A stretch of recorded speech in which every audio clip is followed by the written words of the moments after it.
Welcome to First Unitarian Society of Minneapolis, the birthplace of congregational humanism. We carry on that tradition of free thought today, dedicated to promoting a free search for truth, meaning, and justice. Our web address is firstunitarian.org. I'm David Breeden, Senior Minister. Welcome.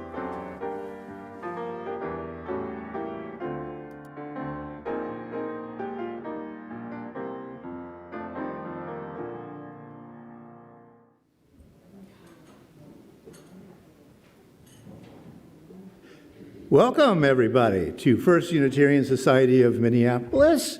This is Sunday, May 8th, 2022. I am the Reverend Dr. David Breeden, a senior minister here. You may see our Assistant Minister, Rev. Kelly, around the building today, but she won't be in assembly. She's preaching online. See how you can do two things at once nowadays? She's in her office and preaching online to the UU Fellowship of La Crosse, Wisconsin, on reproductive justice. Yeah, if everyone here would look over your shoulder and say hi. Hey, and everybody at home say hi back. We can feel it. We can feel it. Yeah, and now look to your left and to your right, please, and say to the person next to you, I'm glad you're here today. I'm glad you're here today. Yeah, all right.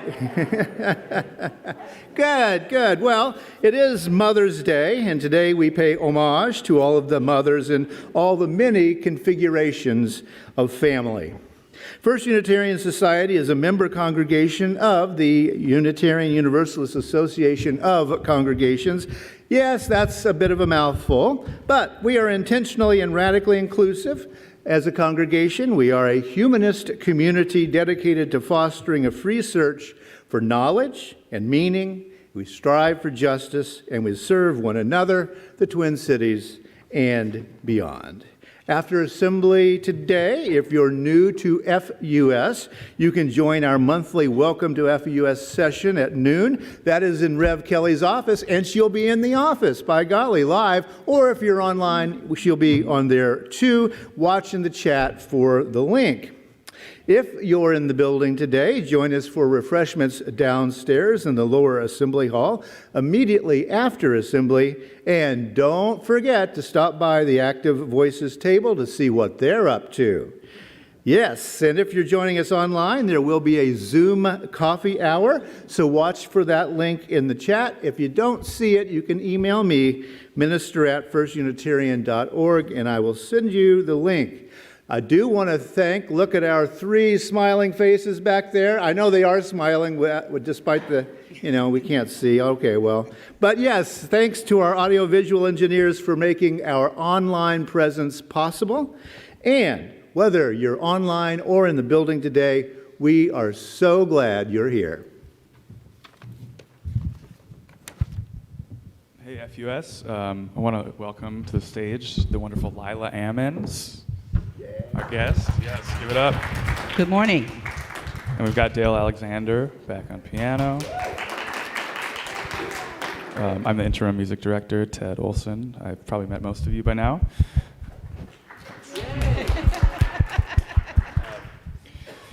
This month's theme is nurturing beauty, and we got Lila's a great singer who I've worked with a lot. We're going to start off with this. James Taylor, Fire and Rain. I've seen fire and I've seen rain. I've seen sunny days. I've seen lonely days. I thought it was good because David's going to be talking about kind of viewing beauty from above later. And that's the first one. And then later on we'll do, Lila's got a great wordless vocal version of the John Coltrane ballad Naima, and then a nurturing beauty with this song, Morning, by Claire Fisher, a nice kind of Latin number. So here's the first one.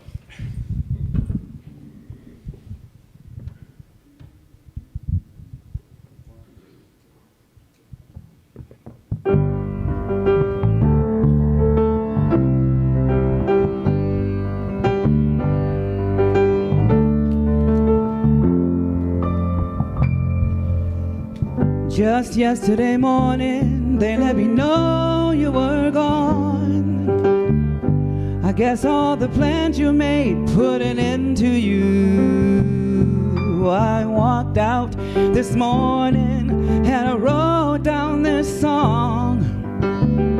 I just can't remember who to send it to. 'Cause I've seen fire and I've seen rain. I've seen sunny days that I thought would never end. I've seen lonely times when I could not find a friend. But I always thought I'd see you again. Now won't you look down upon me? You gotta help me make a stand. You gotta see me through another day. My body, it's aching, and my time is at end. I won't make it any other way. 'Cause I've seen fire, and I've seen rain. I've seen sunny days that I thought would never end. Seen lonely times when I thought I'd need a friend. But I always thought I'd see you again.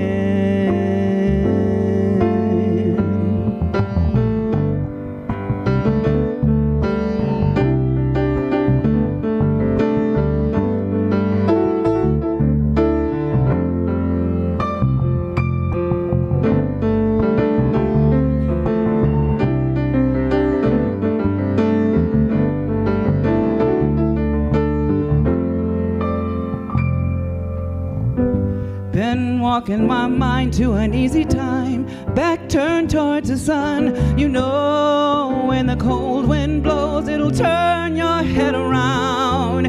Well, there's hours of time on the telephone to talk about things to come. Sweet dreams and flying serene and pieces on the ground. 'Cause I've seen fire and I've seen rain. I've seen sunny days that I thought would never end. I've seen lonely times when I could not find a friend. But I always thought I'd see you one more time again. Thought I'd see you one more time.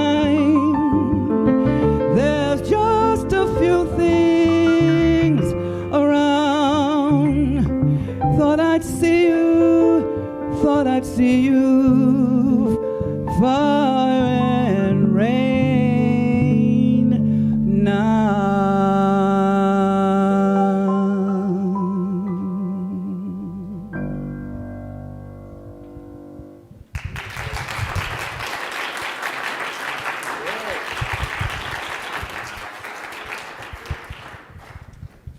Wow, great, thank you. Each week when we gather, we light our chalice and mention a principle from the Unitarian Universalist Association of Congregations or some of our own aspirations. This week we light our chalice for aspiration number 4, support one another's journey toward meaning and connection in the here and now.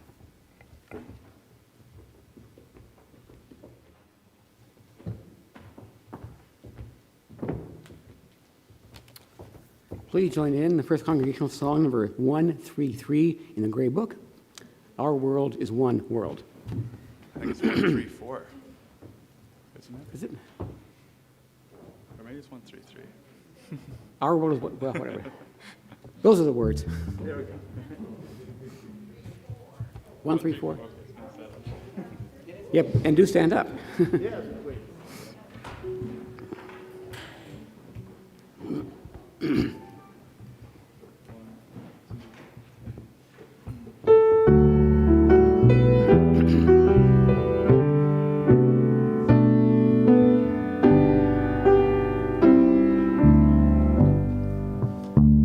Our world is one world.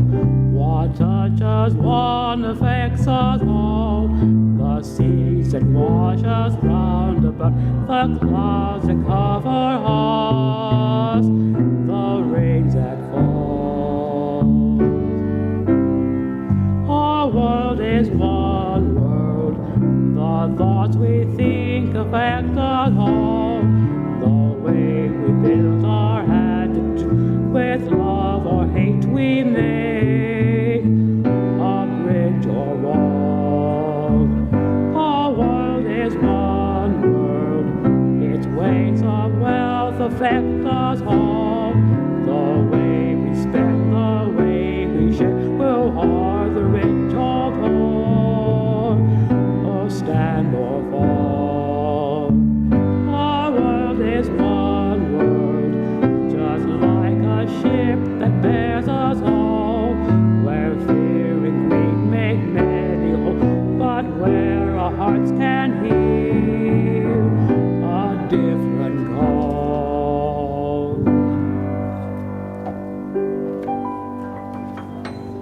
Thanks, everybody. Yeah, well, you know, we're learning to sing all over again, and we're still not up to the numbers to get that really out there, but we're working on it. But we know that over half of our watchers this morning are not in the room, so you got to sing a little louder out there in Radio Land. All right? Yes, if you will repeat with me, please, our congregational covenant. Love is the spirit of this place, and service its law. This is our great covenant, to dwell together in peace, to seek the truth and love, and to love one another. All right. And let me grab the mic. Yes, it's Mother's Day, so for our time for everybody, I thought I would mention the beginnings of that. It's a little lost in historical obscurity, but it does have to do with a Unitarian. Do you know who wrote the Battle Hymn of the Republic? Yes, Julia Ward Howe, a Unitarian woman. And she declared the Mother's Peace Day back in 1870. I'm going to read a little bit about that in a moment.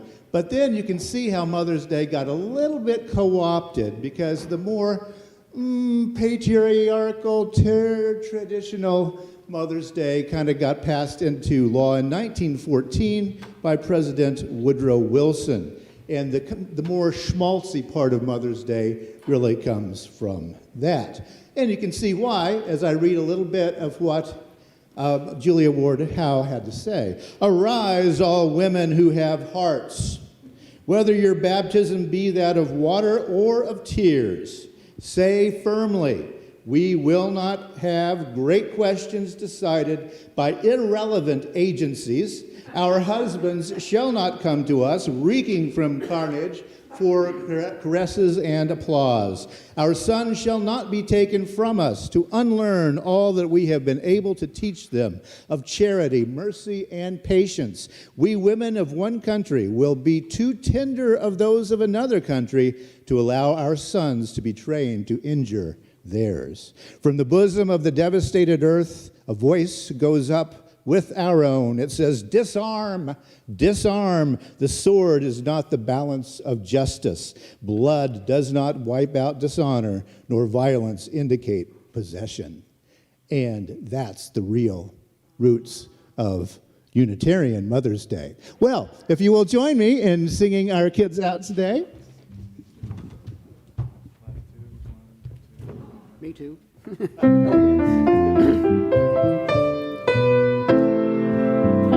Now in peace, may love guide all your ways. Beauty be the blessing of your nights and days. Truth on your lips and kindness in your deeds.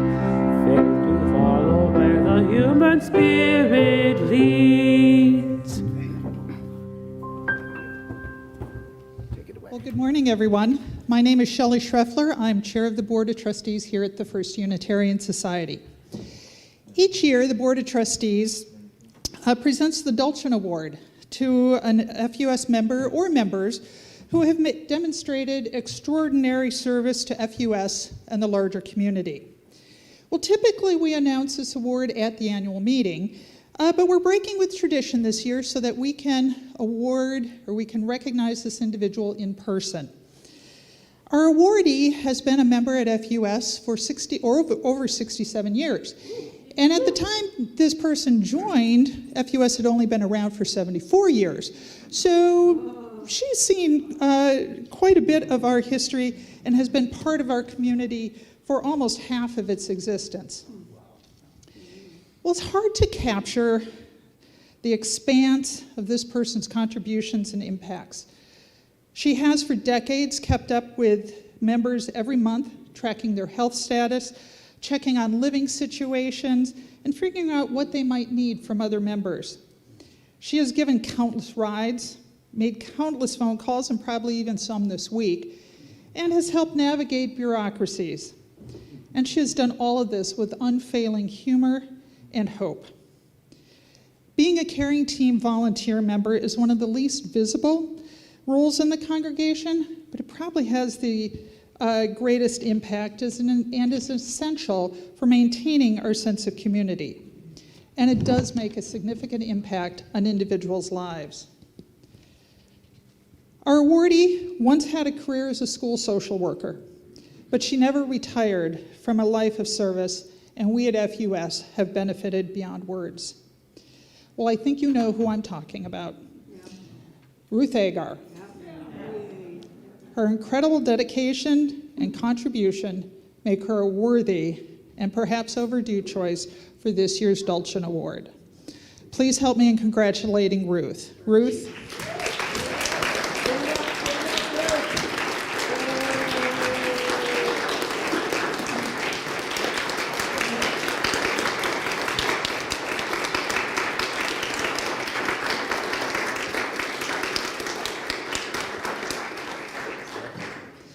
Ruth, I'd like to be able to present you with the plaque itself, but unfortunately it's at the engraver, so we'll have to get a picture with you later. Thanks so much. Richly deserved, Ruth.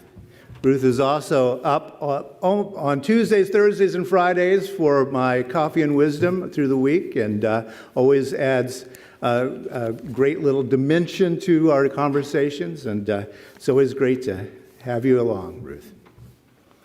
Well, we don't pass the basket these days. We haven't gotten back into that habit yet. There's some logistical issues and a little bit of worried about COVID still, but as you see, since we're still running a little below 50% of our usual morning, it's going to be a little hard to get the basket around. So, all right, we're not going to do that, but just because we're not passing the basket does not mean that we don't need your help to keep First Unitarian Society healthy.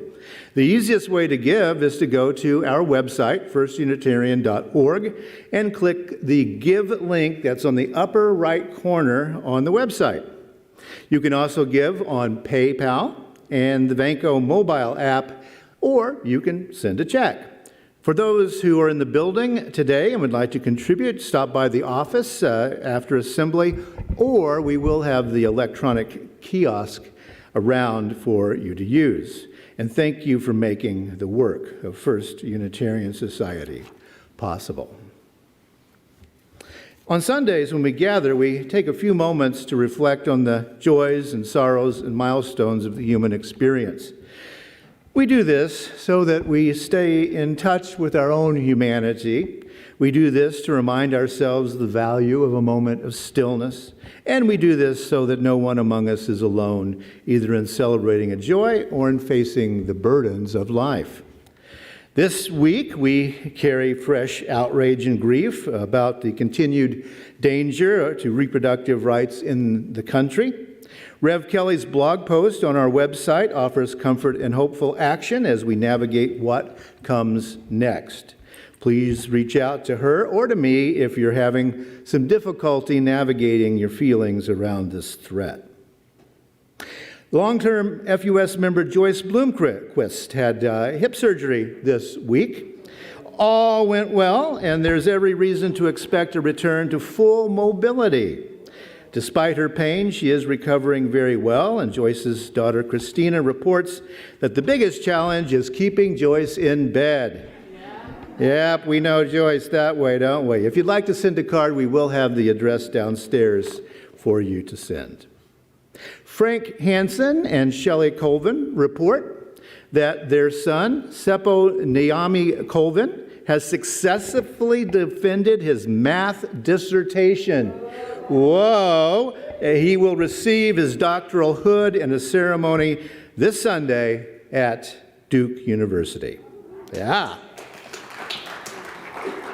Now we take a few moments to reflect on violence, oppression, and those who are helping to make our world a better place.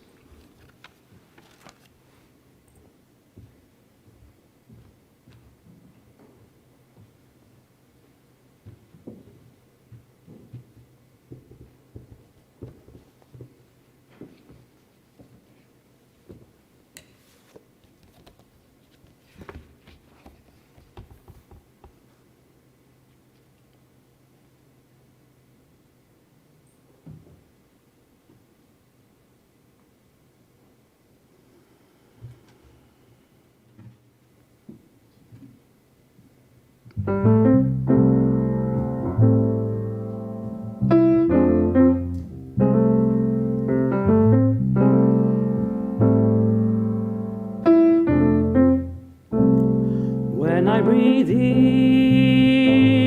I'll breathe in peace. When I breathe out, I'll breathe out love.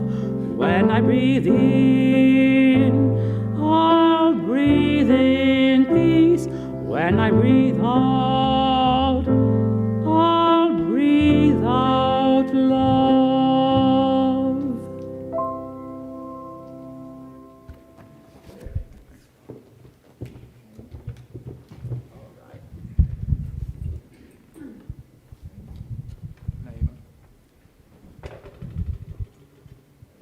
One, two.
Thanks so much for that.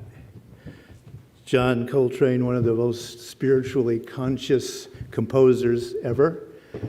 If you're in San Francisco some Sunday, the Jazz Church was founded to play his music every Sunday morning in San Francisco. Reading this morning comes from British psychologist Margaret Knight. She was known as the unholy Mrs. Knight. She was a leading humanist after the Second World War. As you see, she's broadcasting on the BBC there. And I'm going to read a little bit about why she was popularly known as the unholy Mrs. Knight in Great Britain. She wrote, "Why should I consider others? These ultimate moral questions, like all ultimate questions, can be desperately difficult to answer, as every philosophy student knows. Myself, I think the only possible answer to this question is the humanist one, because we are naturally social beings. We live in communities, and life in any community, from the family outwards, is much happier and fuller and richer if the members are friendly and cooperative than if they are hostile and resentful. But the religious listener may feel that this is simply evading the point. So may I say, in conclusion, that the answer he would propose is not really any more satisfactory. His answer to the question, why should I consider others, is because it is God's will. But the skeptic could also always answer, why should I do God's will? Why shouldn't I please myself? And that surely is just as much of a poser as why should I consider others? So, the words of the unholy Mrs. Knight. Well, I got my second booster shot this week. Yay, at this point, it's almost become routine, hadn't it? At least for vulnerable adults like me. Now, here we are entering the next phase of the pandemic, and the big question is, what next? Now, here at First Unitarian Society, we have been following national trends. In March of this year, for example, 4.5 million American workers quit their jobs. And here at FUS, a couple of our key staff members joined the Great Resignation. It's the new normal, I suppose. We're faced with decisions about how to reconfigure our staff hours. All of our job descriptions are pre-COVID. How do we reinstate office hours? Is anybody going to show up? When and how much to work from home? And what we go back to and what we just say, we were wasting our time about that anyway. Well, and then there's this great unknown called inflation. As someone tasked with working for FUS leadership, making decisions that will affect the future of FUS and the future of humanism, I am keeping my ear to the ground, as it were, listening and watching our new reality taking shape. And like everybody else, I'd like to know what happens next. My firm conviction is that the last thing anybody needs to do is go back to normal. And there's a couple of reasons that I say that. One reason, because the last so-called normal was March of 2020. Now, in case you haven't been keeping track, we are now in May of 2022, and I know the pandemic is screwed with everyone's a sense of time, but that's a long time later. And guess what? The new normal would be a different normal now, wouldn't it? Time did not stand still, even though it got weird for us. Now, the second reason, and a larger point, is the pandemic has changed many, many people in the way that they think. People have reevaluated their values, finding the old normal lacking. Hence, the Great Resignation and new ways of thinking about how to work and to live. As people who value exploring values, that's what we do around here. We believe in living consciously, after all, and I think humanists and Unitarian Universalists can say, go, folks, reevaluate those values. Still, we have to stay realistic about what is changing and what is not changing, and how much agency, free will, any of us has in the matter. Because bottom line here is that there is no normal to go back to. Attempts at getting back to normal will fail, as they always fail after major social transitions. Why? Well, for exactly the same reason that Renaissance fairs don't really look like the Renaissance, and high school back to the 80s days don't really look like the 1980s. Trying to return to normal is like trying to time travel. It's fun to imagine, but you can't actually do it. And we all know what happens if you go back. You might kill your own grandparents, and then it gets to be very fuzzy. Why am I so sure that we live in a transitional moment? Well, one of the reasons is because I believe in the concept of story, narrative. And one thing about real life story is that it goes on. We can't rewind even if we would like to. It just keeps going. Now, narrative does keep us sane. It's how we access who we are. We are the stories that we tell ourselves about ourselves. And the fact is, the old narratives are like those old wineskins of biblical metaphor. You can't put new wine in old wineskins, and we can't tell a tale of what's happening today by pretending that all of these months have not happened. So, what do we do next? How do we go about writing the story that will become next? And today I want to invite us, as the saying goes nowadays, to get all meta about it. Meta. Yeah, it's a useful word. It's a step back. It's a view from several feet up. Still, getting meta is not about attempting to be above and beyond or superior to questions. Rather, getting meta about it is opening ourselves up to the nuances of the issues so that we can really look at them. Yeah, I mean, Meta is everywhere nowadays. I mean, it's the name of the parent company of Facebook now, right? That doesn't make sense to me. But there's meta-narrative, there's metaphysics, there's metadata, there's metafiction, there's metaverse, there's meta-key, and there's a whole lot of other meta-somethings. Meta is hot. And, it is a Greek word for you etymology fans like Nancy. Yes, I know. Yes, meta is above or beyond. Nowadays, meta has even become an acronym. Most effective tactics available. How about that? And finally, as we all look around us at a new reality that requires a new story, that is what we need, isn't it? The most effective tactics available. Meta and narrative add up to that big story that large numbers of people tell themselves.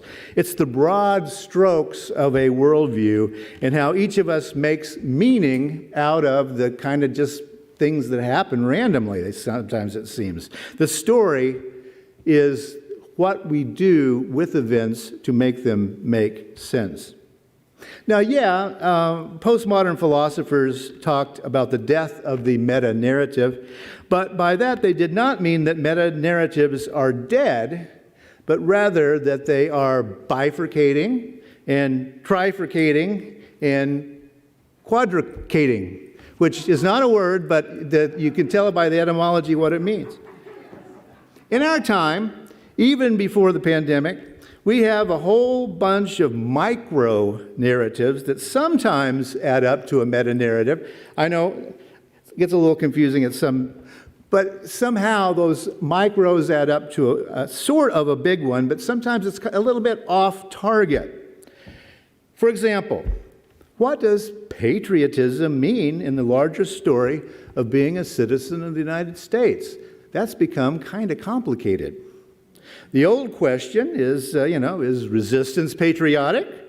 What is required of us if, as citizens, we deeply believe government must be fundamentally changed? That's always been a question. How do we face up to the national story, the meta-narrative? And as you all know, that kind of question goes on and on if you start to think about your own ethics.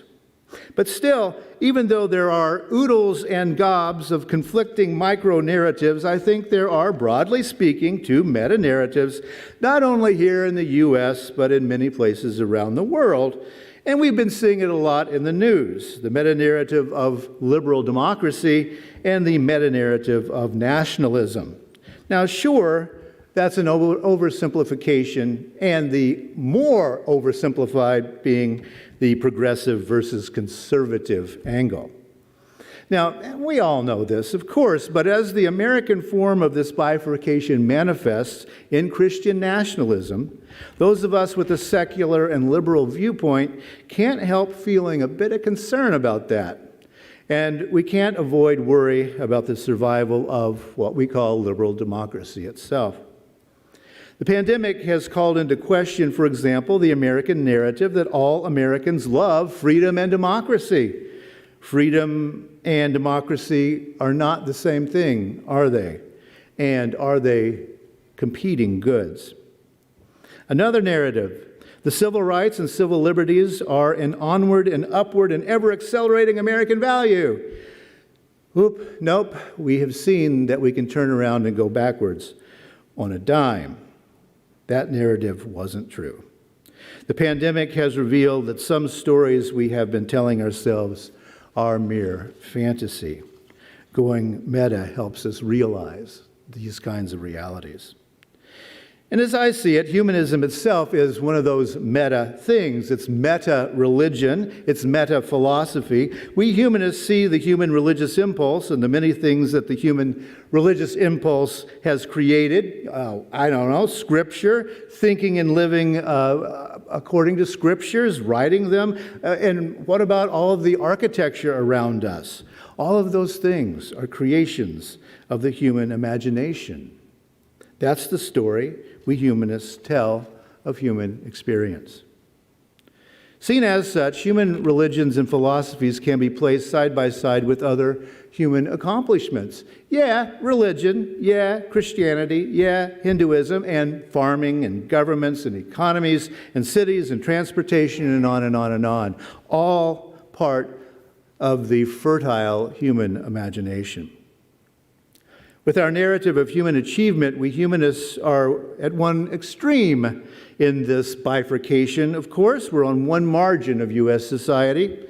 We are on the extreme saying that each individual human being matters and has rights and responsibilities. We humanists are on the extreme saying that we need democracy to mitigate human passions in the heat of the moment so that human beings have the time to fix human problems, because only humans can do that. We humanists insist upon the secular value of freedom of conscience in all matters, from government to relationships to religion.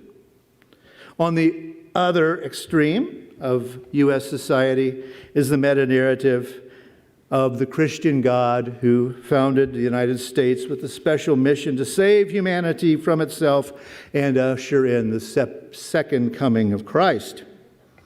The way to achieve this goal is, so goes this particular meta-narrative, by radically purifying American society according to biblical standards, getting the nation right with God, as the saying goes, and creating a Christian theocracy that enforces right-wing interpretations of Christianity. Think Handmaid's Tale. Those are the extremes. Most Americans, I would say, fall somewhere between those two poles. We've got those dueling meta-narratives, and we plug into them, but how much does everyone really believe them? That's where things begin to get complicated.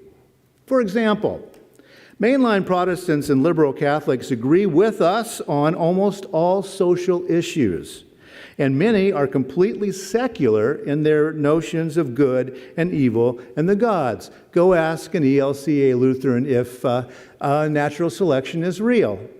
Yes, Yes, it is. Almost every humanist and Unitarian Universalist agrees with those words that I read this morning from the British psychologist Margaret Knight, the unholy Mrs. Knight, that morals are not about what God says to do, but rather about getting along with each other. As we see it, morals don't need religion, though religion needs morals. But there is a difference about the chicken and the egg, which comes first.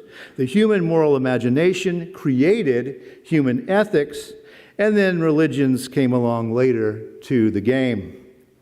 Where you think morality comes from, its source makes a big difference in your meta-narrative. As humanists see it, human morals are foundational and evolving, and the various human religions are just filigree that have kind of glommed on later. Still, for those of us with a secular meta-narrative or a liberal religious meta-narrative, what we have to do becomes radically clear. First and foremost, we must participate in and encourage liberal democracy. And we must compromise, a few of our values, maybe a few of our micro-narratives in order to achieve that critical mass that can actually change the direction of the United States. But as I said, where morals come from is a small and even an academic point when we consider what we have to lose if we don't begin to figure out how to come up with a compromise. We can work with people who embrace liberal interpretations of religions such as Christianity, Islam, Hinduism, and so on. There are liberals in all of those religions. For example, the liberal Protestant theologian Paul Tillich said, quote, "The first duty of love is to listen." I think a large number of us, despite our philosophies, can get on board that particular train. The first duty of love is to listen. The bifurcation of U.S. society into progressive and conservative is painting with a very, very broad brush indeed. But humanists are people of nuance, and so we can find common ground with those who don't agree with us on everything. When we go meta, we can see that moral values remain moral values, whether we tell ourselves origin stories about Adam and Eve or Jesus or about social evolution. They're all stories, which brings us back to meta as an acronym. Most effective tactics available. A most effective tactic available is reaching out to those who believe that human beings can fix human problems. And a lot of our Presbyterian, Lutheran, and Episcopalian friends do agree with us on that. Atheists and agnostics and skeptics can be holier than thou, just like anybody else. We can be exactly as sanctimonious as too many religious people can be. And I do believe that saving our national values is more important than being 100% consistent in your philosophy and ethics. Everyone needs to cool our jets around being pure and outpuring others. Allow me to state the obvious. Polarization is about othering, and othering creates polarization. It's a cycle. It just goes round and round. It is no doubt difficult to see the good of a meta-narrative that others us or others those we love. That's hurtful. But they're big, and they can be dismantled. But here's the thing. Moral outrage is a great motivator, isn't it? We've seen that in the last couple of years. We can't have wars or politics without moral outrage. But moral outrage is another feedback loop. I am morally outraged that your moral outrage creates to me a moral outrage. It's hard to figure, isn't it? I am morally outraged that you are morally outraged that my moral outrage is morally outrageous. Or something. I really can't figure it out. But here's the question. Can we work on some of our micro narratives, going meta about it, and finding common ground with those others? For example, One of the big questions of our day, abortion. Now, let's get serious and accept some nuance. Those who adamantly oppose abortion, we'll call them the conservatives, are not adamantly dedicated to taking away the right to choose. That's not their focus, and we really need to recognize that. For them, the individual right to choose is collateral damage. That's not the story they tell themselves about what they are doing. And those who adamantly support the right to choose, the progressives, let's call us, we are not about terminating the lives of fetuses. That is not our narrative. That is collateral damage. We focus on just one thing, and that is the right to choose. Yes, we know the consequences, but that's not our focus. So you see, we have two groups looking two completely different ways, two different narratives. But these narratives lead to othering and polarization.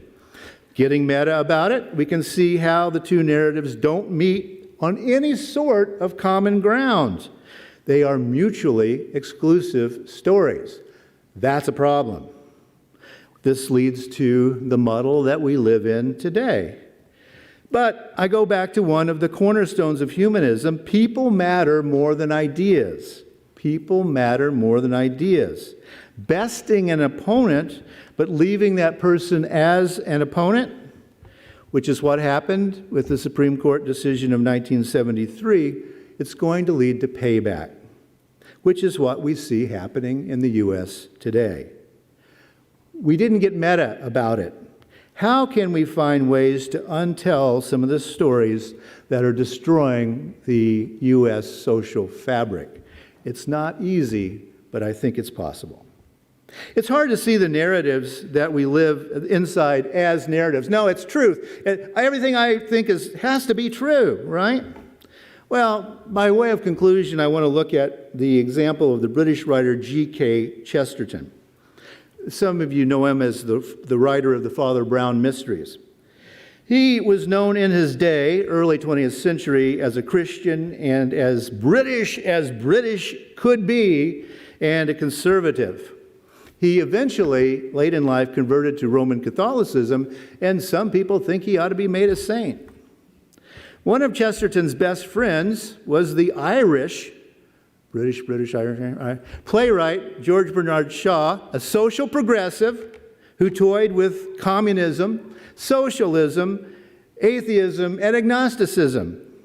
In other words, his best friend had a meta-narrative that was completely opposite. So they agreed to disagree. In 1924, Chesterton wrote this, quote, "The modern world has divided itself into conservatives and progressives." 1924, right? "The business of progressives is to go on making mistakes. The business of conservatives is to prevent mistakes from ever being corrected." Thus, we have two great types: the advanced person who rushes us into ruin, and the retrospective person who admires the ruins. This, he wrote, is called the balance or mutual check in our Constitution. Chesterton's words do make some sense as they deflate those meta-narratives, don't they? Contradictions. Getting meta about it. Listen to Chesterton's words again, quote, "The business of progressives is to go on making mistakes. The business of conservatives is to prevent mistakes from being corrected. Thus we have two great types, the advanced person who rushes us into ruin and the retrospective person who admires the ruins." That's getting meta about it, I think. It is a warning and an encouragement both, I think. Can the progressives and the conservatives change the stories that we tell ourselves? Can progressives and conservatives change the meta-narratives that drive this devastating cycle of ruin and excuses? Right now, it's just going round and round. Yes, as the U.S. nears the 1 million mark of dead from this pandemic, the world has changed. There is no normal to return to. The old narratives do not show us any way forward, and maybe they never did. I invite us all to get meta about it, to strive to love and to listen, and to join in creating a brand new story.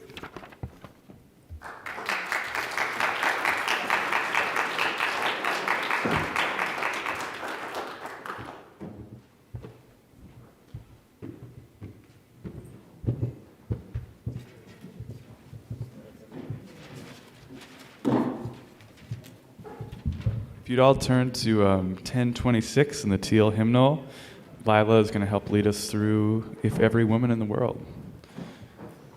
Should we stand up? Yes.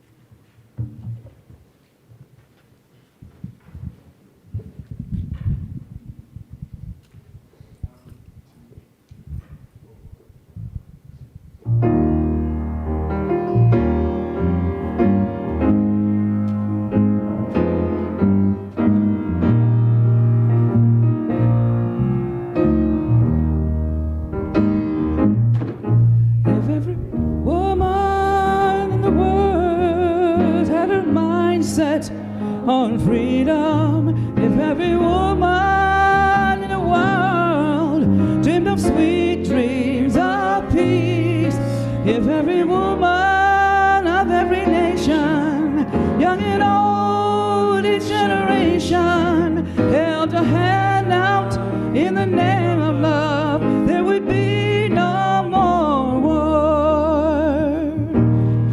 If every man in the world had his mind set on freedom, if every leader stood as a witness for peace, if every man of every nation, young and old, generation, held his hands out in the name of love, there would be no more war.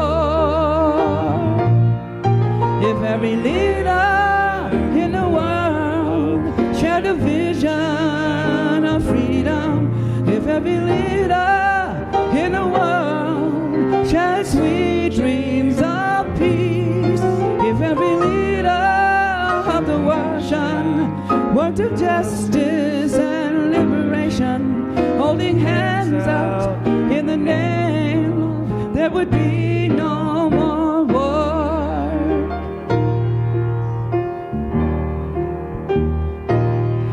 If every nation in the world set a true course for freedom, if every nation raised their children in a culture of peace, if every son and all our daughters reached a friendship across the waters, refusing to be enemies, there would be no more war.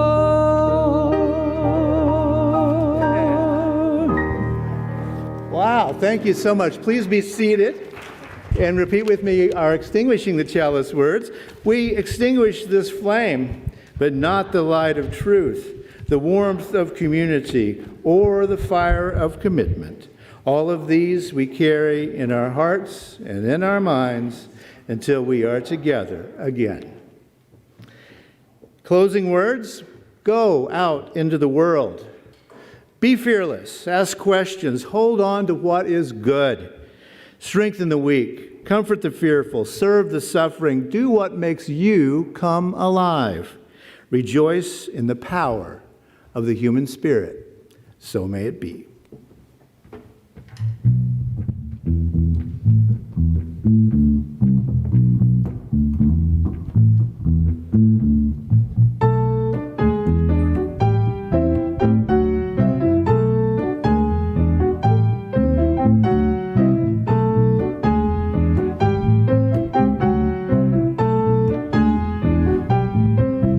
What of a morning that brings a day so gently and bathes the leaves of memories that feels so long ago. I still recall you in all these early hours, though I was there once more to share a joy lost long ago. The crassness of youth, concluding only half of the truth, exuding only one small percent of what I truly felt for you. What of a morning that brings a day so gently and bathes the leaves of memories that feel so long ago.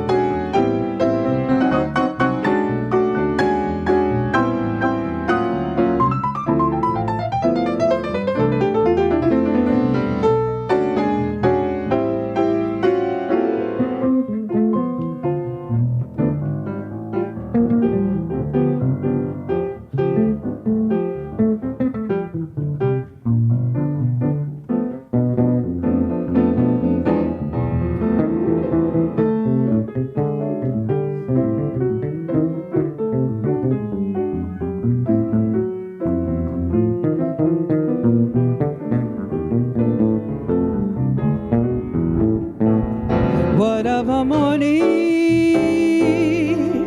that brings a day so gently and bathes the leaves of memories that feel so long ago. I still recall you in all these early hours, though I was there once more to share a joy lost long ago.